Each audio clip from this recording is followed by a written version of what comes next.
ზესტაფონში არსებული ღვინის ყოფილი მეურნეობიდან საკოლექციო ღვინის გატანას აპროტესტებდნენ ადგილობრივები. მთელი ღამის განმავლობაში აგრარული უნივერსიტეტის დაქვემდებარებაში მყოფი სარდაფის მიმდებარე ტერიტორიაზე მოსახლეობა იყო შეკრებილი. მათი ინფორმაციით იგეგმებოდა სარდაფიდან საკოლექციო ღვინის ბოთლების გატანა, რასაც ისინი არ დაუშვებდნენ.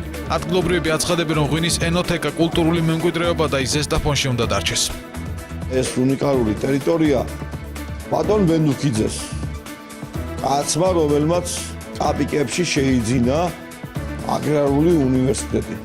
გადაეცა სულ რაღაც 6500 ლარად. უნიკალური ენოთეკა, სადაც არის დასული 17000 ბოთლზე მეტი 1905 წლიდან წარმოებული ღვინო. ყოველგვარი გატანა, ამ უძველესი საუკუნეზე მეტი ღვინოების გატანა, მისი ტრანსპორტირება ყოველად შეუძლებელია.